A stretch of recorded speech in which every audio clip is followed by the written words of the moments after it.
nikmatnya sehingga alhamdulillah kita dapat bersama-sama berkumpul di masjid Al-Mujahirin. Ini ceritanya dalam rangka kajian subuh bersama Ustaz Dr. Saidul Amin Ahmad.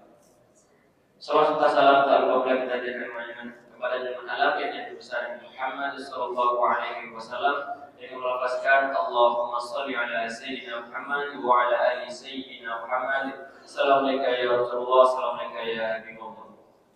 Baik, kita tidak banyak kata-kata berlima, langsung saja kita mulai dari kita pada subuh ini yang mengucapkan basmalah. Bismillahirrahmanirrahim. Kepada Ustaz waktu tempat kami persilakan.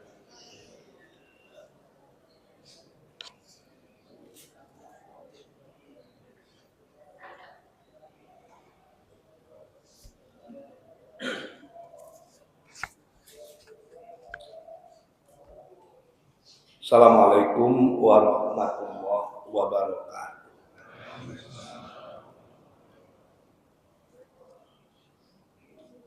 Alhamdulillahi rabbil alamin. Wassalatu wassalamu ala ashrafil anbiya'i wal mursalin wa ala alihi wa ashabihi ajma'in. Asyhadu an la ilaha illallah wa asyhadu anna Muhammadan abduhu wa rasuluh la nabiyya ba'dah. Allahumma shalli ala Muhammad wa ala ali Muhammad. Bapak-bapak, ibu-ibu, hadirin dan hadirat yang dicintai Allah. Kembali kita bersyukur kepada Allah. Subuh yang berbahagia ini, Allah masih memberi kita nikmat hidup. Semoga kehidupan kita hari ini lebih baik dari hari yang lalu. Kehidupan kita hari esok akan lebih baik dari hari ini. Selawat beriring salam kita pohonkan kepada Allah agar senantiasa dicurahkan kepada Rasulullah Habibullah Muhammad sallallahu alaihi wasallam. Sama-sama kita berikrar agar tetap menjadi umat dan pengikutnya yang senantiasa setia menghidup-hidupkan sunnahnya dalam hidup dan kehidupan kita insyaallah. Bapak-bapak dan ibu-ibu yang dicintai Allah, kita coba membicarakan surah Al-Fatih, 2 ayat yang terakhir, ayat yang ke-28 dan ayat yang ke-29. A'udzubillahi minasyaitonir rajim. Bismillahirrahmanirrahim. Huwallazi arsala rasulahu bil huda wa dinil haqq liyuzhirahu 'alad dini kulli wa kafa billahi syahida. Dialah yang mengutus Rasulnya dengan membawa petunjuk dan agama yang benar agar dimenangkannya terhadap semua agama. Wa kafa billahi syahida. Dan cukuplah Allah menjadi saksi dan penentu. Bapak-bapak dan ibu-ibu yang dicintai Allah, Allah subhanahu wa ta'ala mengutus Rasul. Kenapa Rasul diutus? Agar ada yang membimbing manusia ke jalan Allah. Sebab hampir mustahil manusia bisa menempuh jalan kebenaran tanpa dibimbing oleh wahyu. Ada ahli falsafah itu, namanya Ibnu Maskawai. Dia punya buku yang bagus. Judul buku itu Hai bin Yaqzan. Menceritakan ternyata manusia bisa sampai kepada Tuhan tanpa perlu wahyu. Manusia dengan akalnya bisa sampai kepada Tuhan.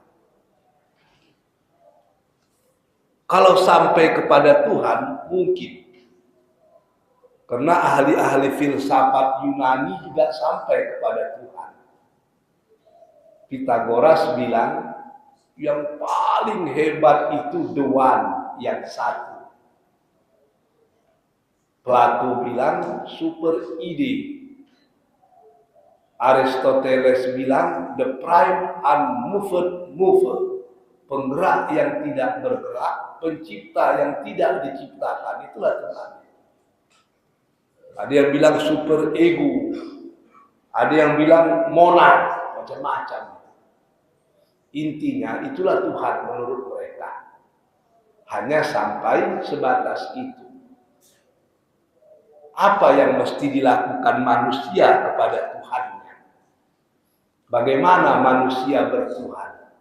Dan bagaimana Tuhan itu? Itu tidak akan sanggup lagi manusia membicarakan.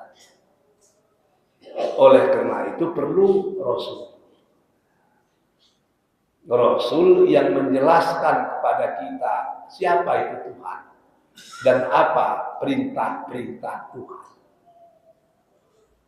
Sebab kalau manusia bisa bertemu dengan Allah, bisa sampai kepada Allah tanpa ada wahyu, maka orang kubu, orang sakai itu beriman semua. Tapi ternyata orang kubu dan orang sakai itu kalau tidak didakwahi, tidak juga beriman. Percaya dia kalau ada penguasa di alam semesta ini, percaya. Orang sakai itu percaya. Walaupun dia menyatakan namanya penunggu, dewa, macam-macam, tapi dia percaya. Orang kubu sama saja percaya. Bahkan mereka itu lebih hebat lagi, lebih patuh dengan penunggu-penunggu yang dianggap mereka sebagai penentu, pembantu, dan bisa sebagai pembuat bencana dalam hidup mereka. Bisa itu. Kadang-kadang orang kubu itu, orang sakai mau masuk ke hutan, mencari rotan, mencari damar, itu merokok dari tepi hutan itu. Diambilnya rokok, letakkannya kemenyan putih, dihisapnya 2 kali hisap. Diletakkannya lah di ranting kayu, ditunggunya sebentar. Udah dimakan angin, rokok tadi sampai setengah baru dia masuk. Ditanya orang, kenapa bisa masuk? Penunggu sudah merokok. Apa buktinya? Itu rokok sudah tinggal setengah. Oh, begitulah. Percaya dia. Tapi tahu dia perintah-perintah Allah. Tidak tahu. Maka istilah orang filsafatnya, kalau cukuplah akal, tentu Allah tidak menurunkan wahyu. Kalau cukuplah wahyu, tentu Allah tidak menurunkan akal. Wahyu itu bersifat absolut, qat'i. Sementara akal itulah yang membantu kita agar sampai kepada wahyu. Maka di kalangan orang-orang ilmiah itu, cara kita mempelajari agama ini 3 tingkatan.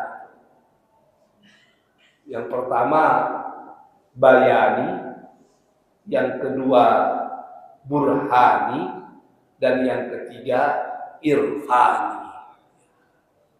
Nggak usah bapak-bapak dan ibu-ibu catat, nggak keluar waktunya semester besok.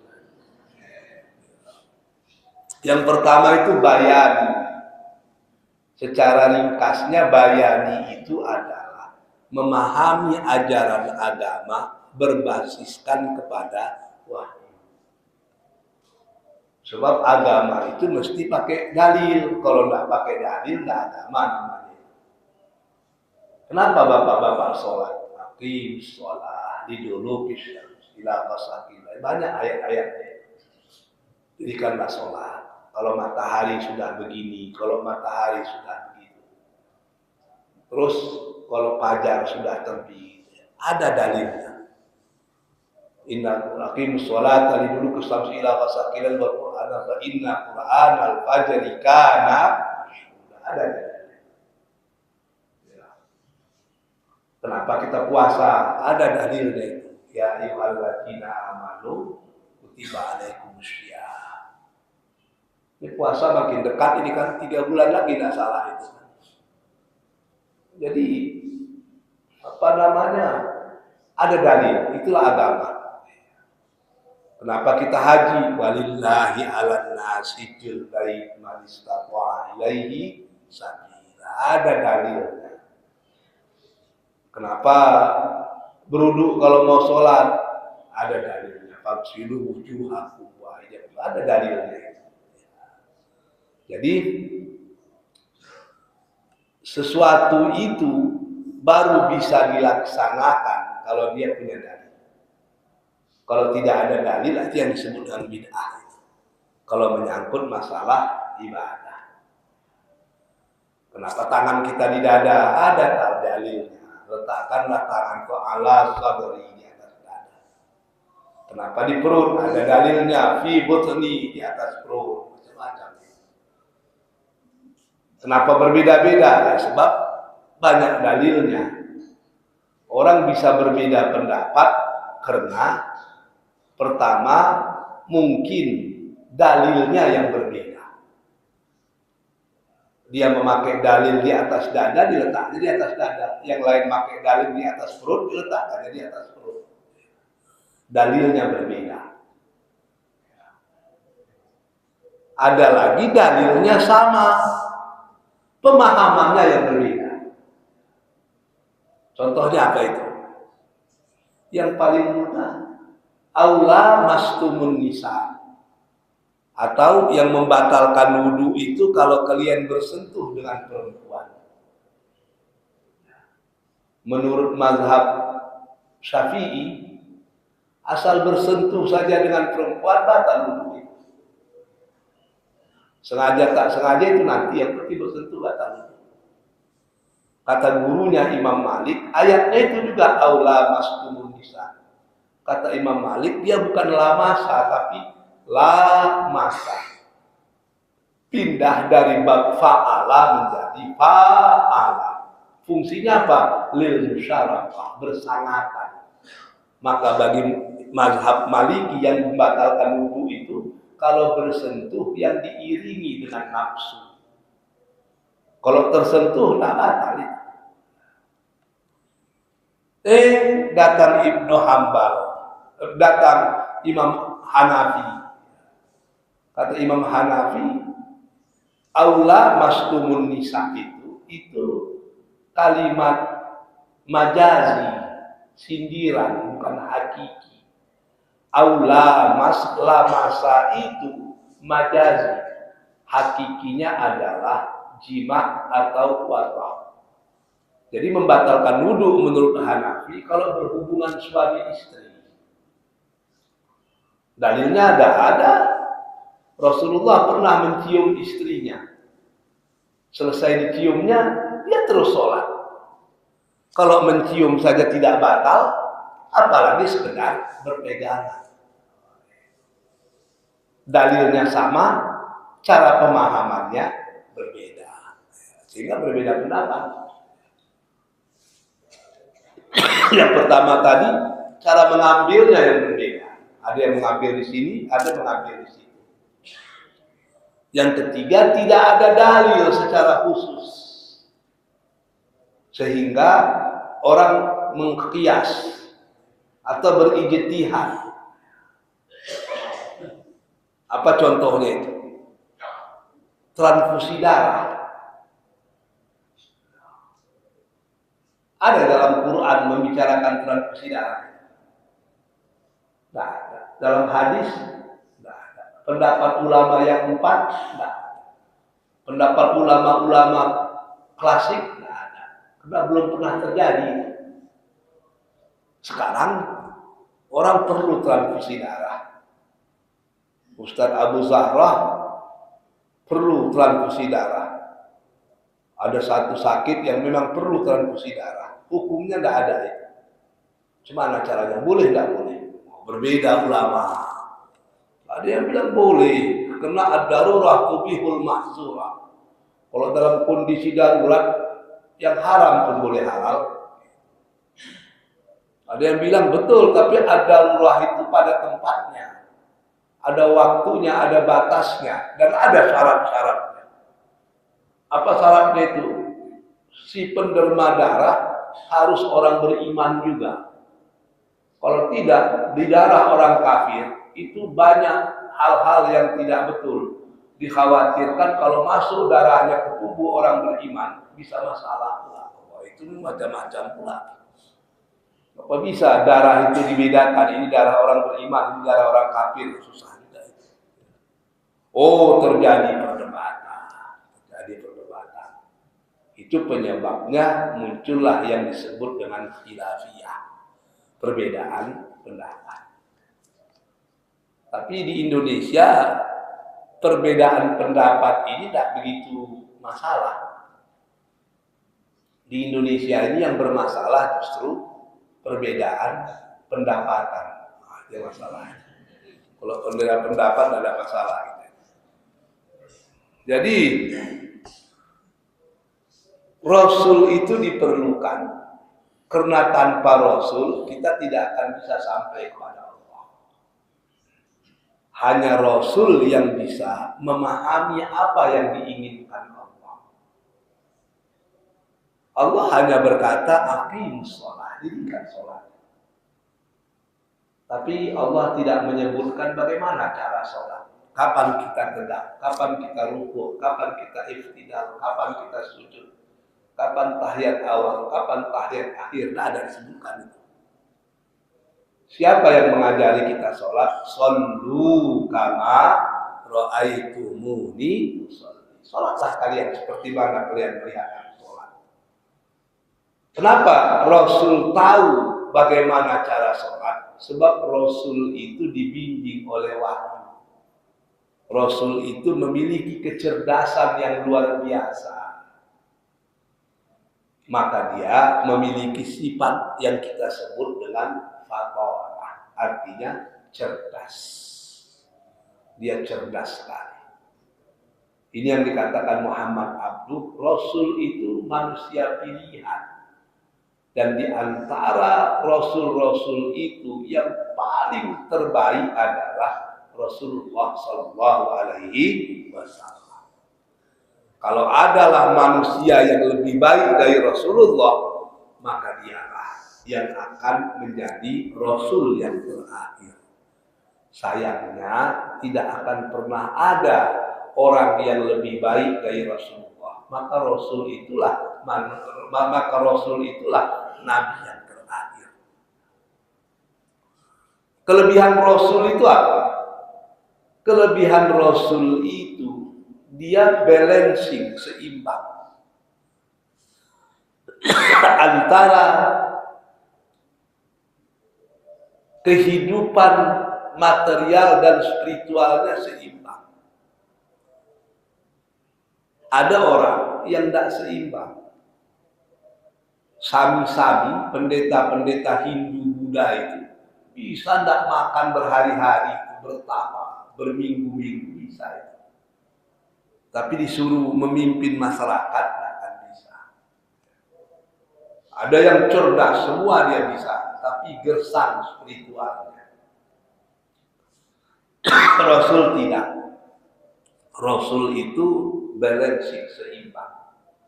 Spiritualnya sempurna, materialnya pun sempurna. Badannya sehat. Ada yang bilang Rasul itu sakit cuma 2 kali. Ada yang bilang sekali, macam-macam. Sementara kita sebulan tidak sakit udah hebat ya. Kenapa Rasul itu sehat? Karena memang dia itu menjaga kesehatannya dan apa yang dilakukannya semuanya menyehatkan. Sholat menenangkan jiwa. Rasul makan kalau sudah lapar, berhenti sebelum betul-betul kenyang. Itu dijaganya. Ada rehat, macam dia sempurna. Tapi kadang-kadang yang membedakan kita dengan Rasul ini sedikit. Kalau Rasul itu sedikit makan. Kalau bapak-bapak sedikit-sedikit makan.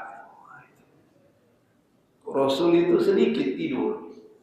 Kalau ibu-ibu sedikit-sedikit tidur. Ketika Ustaz berceramah masih ada dengan cekalo. Begitulah kita itu. Jadi Rasul itu luar biasa. Dia seimbang antara badan dan batin. Seimbang. Kelebihan Rasul lagi, Rasul itu bisa sama apa yang dikatakan dengan apa yang dilakukan. Satu sikap dan perbuatan itu Rasul. Satu sikap dan perbuatan Rasul. Kita ini yang paling susah. Paling susah. Yang menyebabkan goyangnya negara kita, masyarakat kita, karena tidak ada orang yang dijadikan contoh. Tidak ada orang yang bisa dijadikan contoh. Banyak pemimpin berteriak-teriak, kalau klien sakit, berobatlah di rumah sakit dalam negeri. Rumah sakit kita bagus-bagus, dokternya hebat-hebat. Begitu dia sakit ke Singapura juga tingginya. Jadi siapa yang mau ditiru lagi? Tidak ada yang mau ditiru.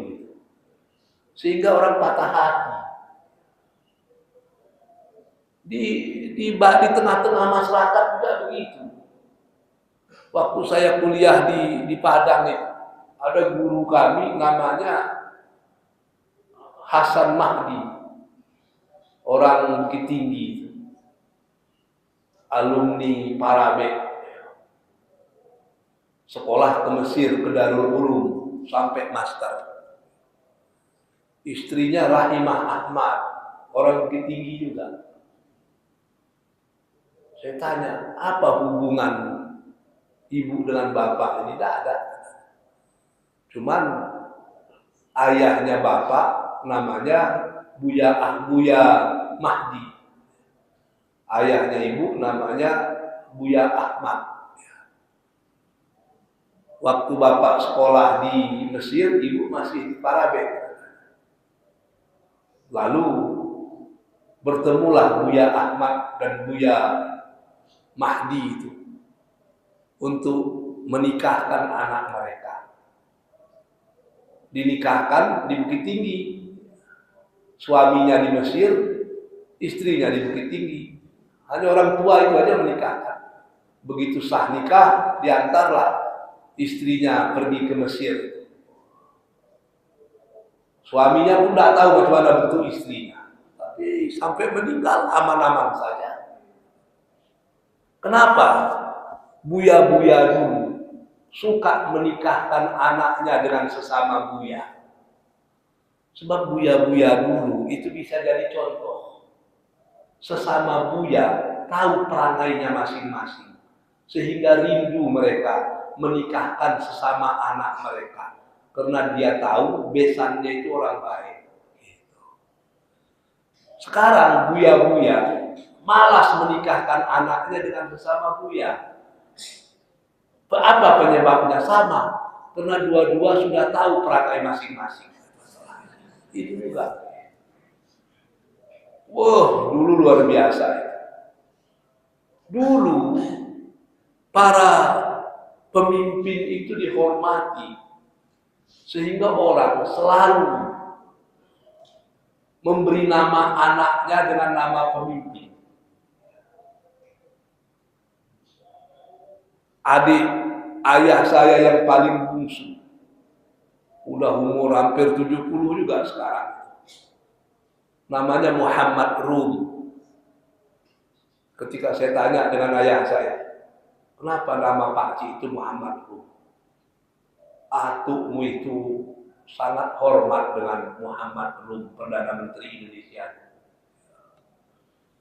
cucunya yang paling tua, seumur dengan Pak Cik kami itu, namanya Amir Syarifuddin. Saya tanya lagi, kok Amir Syarifuddin pula? Oh, aku itu sangat kagum dengan Amir Syarifuddin. Kawan saya kuliah di Padang namanya Muhammad Natsir. Saya tanya dengan dia, kenapa nama Muhammad Natsir? Kata ayah, Muhammad Natsir itu pemimpin yang bersih. Maka itu namaku disebut dengan nama Muhammad Natsir. Ada nama kawan saya di Jogja, Kasman. Waktu saya tanya, kok begitu? Oh, ayah saya pengagum Kasman. Pertanyaannya, kalau sekarang bapak-bapak, ibu-ibu punya anak atau cucu, mau nggak kasih nama dengan nama pemimpin-pemimpin kita hari ini? Berat itu. Kenapa berat? Karena nggak bisa ditiru. Rata-rata jargoni, itu bahasa Jawa, jargoni. Iso ngajar, orang iso ngelakoni. Itu yang paling berat. Jadi Rasul itu memang bisa ditiru. Apa yang dicontoh, apa yang dikatakannya, itulah yang dilakukannya. Saya teringat di Sumatera Barat ada buya besar, pernah jadi ketua Muhammadiyah. Waktu agresi Belanda yang kedua itu, dia diangkat menjadi imam jihad untuk seluruh Sumatera Barat. Ketika ibu kota Indonesia pindah ke Bukit Tinggi,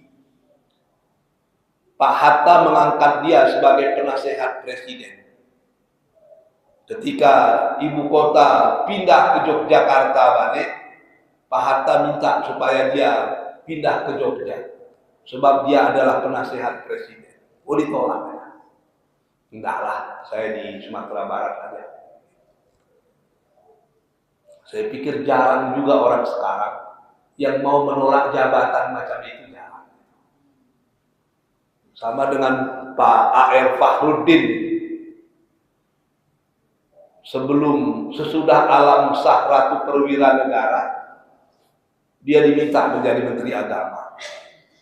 Dia bilang, udahlah Pak Harto, yang menteri itu yang biasa jadi menteri aja. Saya ngurusi Muhammadiyah aja.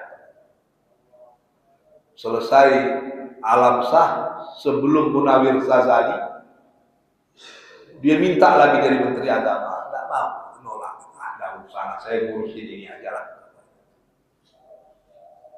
Sekarang ada tidak orang yang macam itu? Oh, berat. Kalau bisa kita lah jadi menteri seumur hidup. Kawan di atas ditarik, kawan di bawah dipijak, kawan sendirian diikut. Yang penting awal lah tak mau. Tidak mau itu. Sehingga bisa ditiru.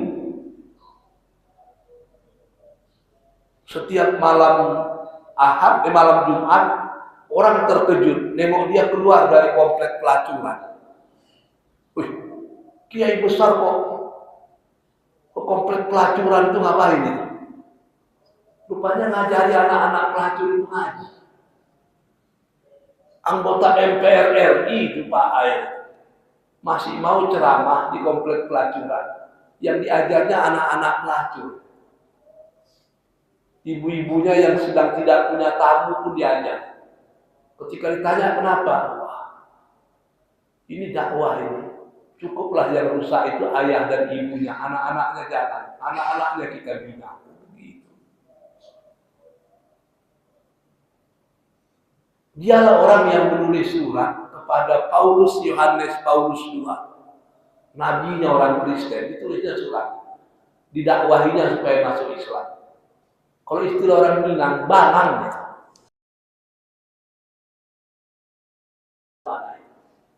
Tapi dia tulis surat. Ketika dicemerkan orang, dia ngomong, kita kan disuruh berdakwah.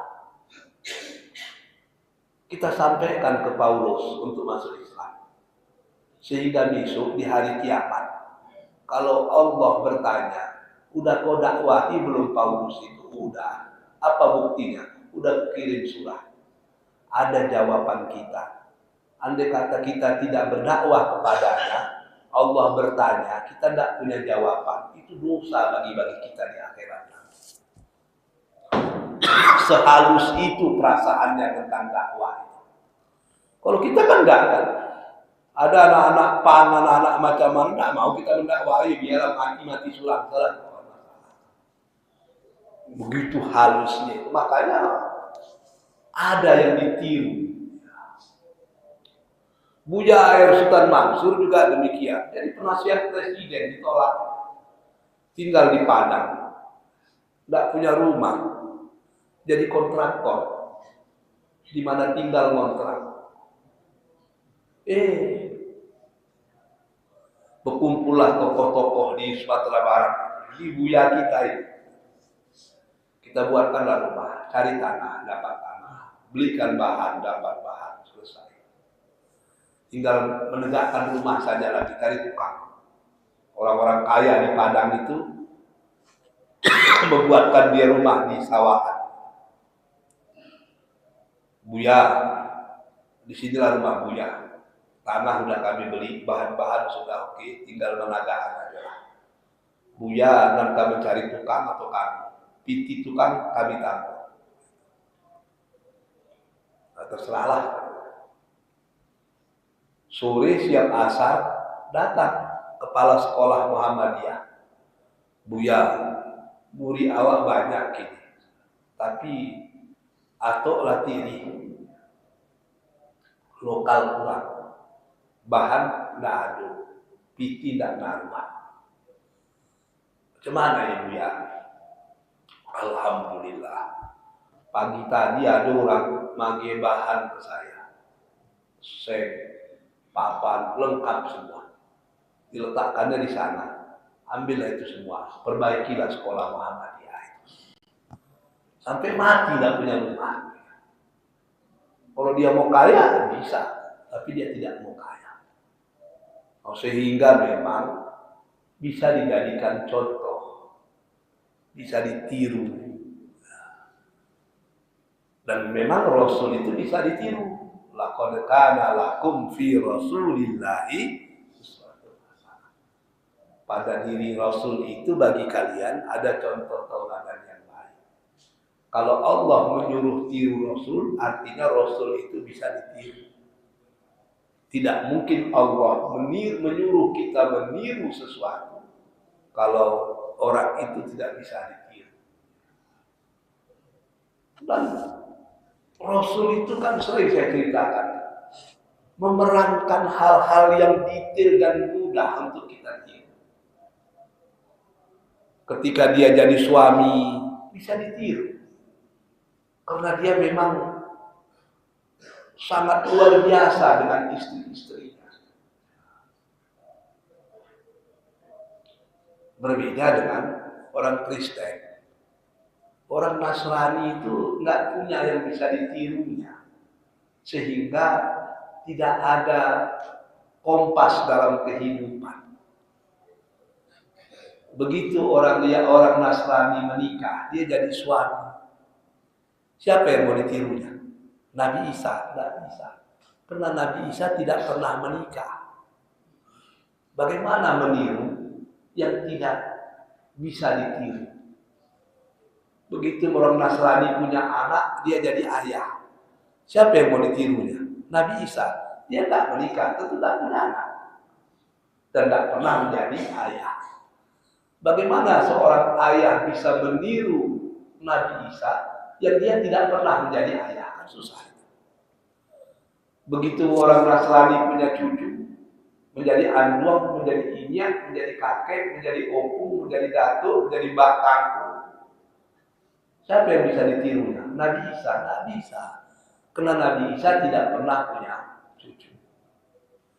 Rasulullah, dia jadi suami. Dia punya anak. Dan dia punya cucu.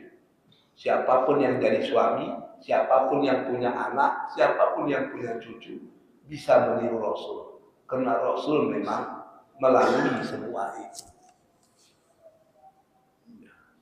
Bapak-bapak, bagaimana kita dengan istri? Rasul mengajarkan. Kata Anas bin Malik, aku bertahun-tahun tinggal jadi pembantu Rasul.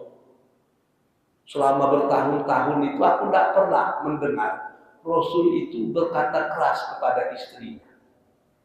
Dan tidak pernah aku dengar dia berkata kasar kepada istrinya. Semua yang keluar dari mulutnya adalah kelembutan yang penuh dengan makna. Luar biasa Rasulullah. Rasul selalu berpergian dengan istrinya. Diajaknya istrinya jalan-jalan. Selalu bergurau dengan istrinya. Kadang-kadang lomba jalan seperti dengan Aisyah. Berpacu unta seperti dengan Hafsah. Kadang-kadang dia menghibur istrinya kalau istrinya sedih. Dan dia menghapus air mata istrinya kalau istrinya menangis. Itu kejadian dengan Hafsah. Mereka berpacu kuda, Hafsah kalah. Dia orang Betino, tentu Pak Ibu Hati menangis. Ditanya, kenapa nangis? Aku malu ya Rasulullah, kalah berpacu unta dengan engkau. Menangisnya. Rasulullah senyum, jangan nangis. Bukan engkau yang salah, aku yang salah. Unta yang kau pakai, unta yang tua. Unta yang kau pakai, unta yang muda. Maka lebih laju larinya. Besok kalau kita berpacu lagi, kau pakai yang tua, kau pakai yang muda. Biar kau pakai yang tua. Mendengar itu senyum istrinya Hafsah. Rupanya masih ada sisa air mata di pipinya itu. Diambil Rasul jubahnya, Rasul sendiri yang menghapuskan sisa air mata itu. Istrinya nangis dihiburnya, sisa air mata yang ada dihapusnya. Ada suami ibu-ibu yang pernah menghapus air mata ibu-ibu itu. Bapak-bapak, kalau istri kita sedih, ibu. Kalau dia menangis, puju. Kalau air matanya keluar, hapus. Kalau lambat bapak-bapak menghapusnya, akan ada tangan lain yang menghapus suara. Itu yang berat. Rasul mengajarkan itu semua. Sangat praksis sekali. Tidak teoritis seperti para profesor di perguruan tinggi. Nah, Rasul langsung. Karena dia memang bisa ditiru. Kita teruskanlah. Jadi Rasul itu diutus oleh Allah bil huda untuk membawa petunjuk. Wa dinil haq, membawa agama yang benar. Siapa yang menyatakan agama kita ini benar? Allah. Bukan kita. Islam itu agama yang benar dan tidak perlu pembenaran. Karena dia sudah benar. Islam itu agama yang mutlak benar. Sebab pembenaran itu hanya diperlukan bagi yang tidak benar. Kalaupun kita tidak membela Islam, Islam itu akan membela dirinya sendiri. Jadi kita bela Islam agar jelas tempat tegak kita di mana. Nah, kita bela itu agama Allah. Allah itu akan membela agamanya sendiri. Kita membela Islam agar tempat tegak kita jelas. Kita di pihak yang mana sebenarnya? Di pihak yang benar atau di pihak yang salah? Ketika sudah pada posisi yang seperti itu, maka yang benar itu adalah benar. Tidak boleh abu-abu lagi, tidak boleh abu-abu itu. Banyak orang sekarang abu-abu. Dan dunia memang membuat kita abu-abu. Nah, kita harus sokong Palestina. Tapi jangan sokong Hamas. Ada sakit kepala kita dibuatnya. Antara Hamas dan Palestina itu tidak bisa dipisahkan. Cuman di Palestina itu ada kelompok-kelompok. Dan kelompok yang paling getol membela itu Hamas. Ada kelompok Fatah yang lebih banyak menggunakan jalur diplomasi tapi sering kalah. Jadi sengaja seperti itu. Dia ini cara Barat itu memecah-mecah antara Hamas dan Fatah dan apa dipisahkan. Seakan-akan Hamas bukan Palestina. Ya begitu cara mereka. Tapi permainannya itu persis seperti 3 ekor kambing dengan seekor singa. Singa itu memakan seekor kambing, dia ngomong dengan 2 ekor kambing yang lain. Saya hanya ngambil kambing yang satu itu, karena kambing itu radikal. Kalau kambing ini dipelihara, bahaya. Kalian tidak kami sentuh. Makannya kambing. Tinggal 2 kambing tadi. Lalu dia ngomong lagi, saya akan makan yang satu ini. Kenapa? Sebab ini radikal. Ini teror ini. Anda tidak saya tangkap. Yang satu pun merasa aman, makannya lagi habis. Tinggallah satu. Yang satu itu pun dimakannya juga. Tapi kalau ketiga kerbau, ketiga kambing tadi bersatu, itu singa tidak berani melawannya. Tapi agar mudah dia memakan ketiga-tiganya, dipecahnya. Nah, begitulah yang kejadian sekarang. Negara-negara Arab itu dipecah. Mana yang pro Amerika, mana yang tidak, macam-macam. Pada akhirnya semuanya akan dilanyau juga nanti. Caranya begitu. Ini Hamas, ini Fatah, ini Lepas. Jadi dihancurkan dulu. Yang tinggal itu akan habis juga nanti. Walan tardo ankal yahud walan nasara hatta tattabi'a millatahum. Lam itu kan masuk ke dalam fi'il mudhari, berarti abadi. Walan tardo anka, tidak akan pernah senang kepada kalian. Siapa? Yahudi dan Nasrani. Itu kan jaminan Allah.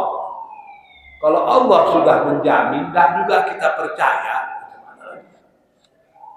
Jadi yang perlu kita sampaikan, wadinil haq, Allah yang menjelaskan bahwa Islam itu adalah agama yang benar. Jangan abu-abu. Ketika bicara masalah agama harus jelas, hitam-hitam, putih-putih. Kalau bicara masalah muamalah, hidup sekampung tolong menolong, hidup senegeri beri memberi, hidup sebangsa rasa merasa. Tapi kalau udah bicara agama harus tegas. Jangan ragu-ragu. Jangan sampai terjadi apa yang dikatakan orang Minangkabau lama, Datuk Mangguang manggaleh padi dijamu di atas sama. Islam tangguang tapi ada jadi anta di mario taga. Itu yang berat. Yang berat. Liyudhirahu ala dini kulli. Dan Islam itu akan dimenangkan terhadap semua agama. Itu jaminan Allah. Kita masuk Islam, berpihak kepada Islam, karena kita berpihak di yang menang. Bisa menang di dunia, bisa menang di akhirat, bisa menang dunia akhirat. Saya tadi malam masih buka YouTube itu. Seorang ulama besar di Mesir, Dr. Hasan itu, luar biasa, udah tua. Umurnya di bawah Yusuf Al-Qaradawi sedikit. Ketika orang bertanya, diwawancarai orang dia di satu acara talk show di TV di Mesir. Saya sedih kita melihat saudara-saudara kita di Palestina. Apa kata Syekh Hasan tadi? Profesor Dr. Syekh Hasan tadi. Pertanyaan Anda salah itu. Bukan kita sedih melihat negara-negara, bukan kita sedih melihat saudara kita di Palestina. Yang seharusnya kita sedih kepada diri kita sendiri. Mereka udah jelas, mereka berjuang, mereka berperang, mereka menang. Kalaupun mereka mati, mereka syahid. Yang sampai awal kok dimati. Apa yang bisa kita lakukan ini? Berdoa juga lagi. Tidak malu kita sama Tuhan besok. Jadi jangan menangisi Palestina. tangisilah diri Anda sendiri karena Anda tidak bisa berbuat apa-apa untuk Palestina. Luar biasa. Temen-temen juga saya dengan orang tua, hebat juga orang tua ini. Jadi jangan menangis untuk Palestina. Nangislah untuk diri kita sendiri. Because we cannot do anything. Don't cry Palestine. Cry to yourself. Nangislah untuk diri Anda sendiri. Entah bagaimana pertanggungjawaban kita di hadapan Allah. Wa kafa billahi syahida. Cukuplah Allah itu sebagai saksi. Cukuplah Allah itu sebagai penolong. Cukuplah Allah itu sebagai pembantu. Jadi yakinlah ketika pintu-pintu di bumi tertutup, gerbang di langit akan selalu terbuka. Mungkin manusia susah menolong kita, tapi pertolongan Allah itu sangat dekat. Ala inna nasrallahi qarib, dekat sekali. Maka orang Islam itu tidak boleh putus asa. Semua ada jalan keluarnya.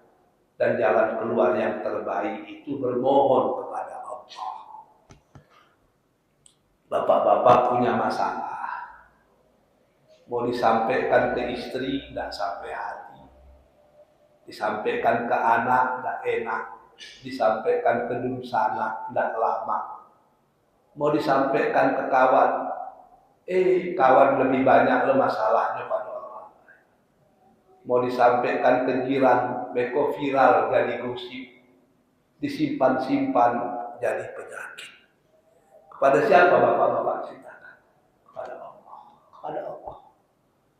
Sampaikan kepada Allah. Dan Allah itu Sami'un Basir. Dia maha mendengar dan maha melihat. Ibu-ibu juga demikian. Pasti punya masalah.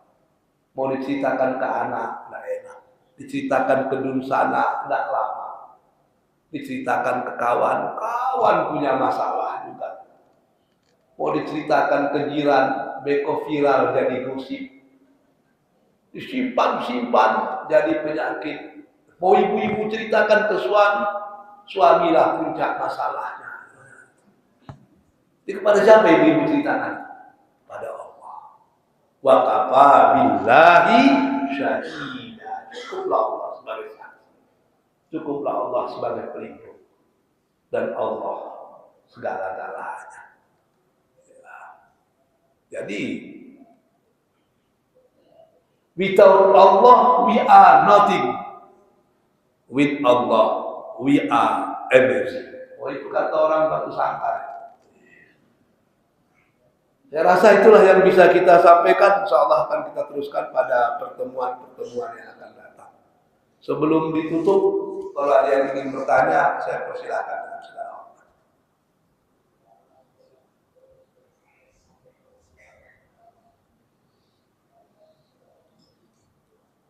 Silakan.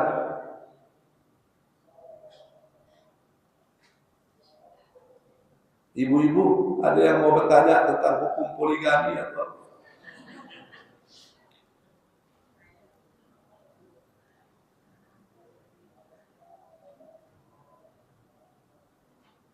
Kalau tak ada, kita cukupkan. Wabillahi taufiq wal hidayah.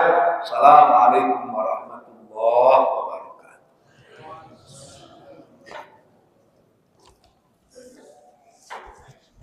Terima kasih kepada Ustaz yang telah menyampaikan kajian kita semua.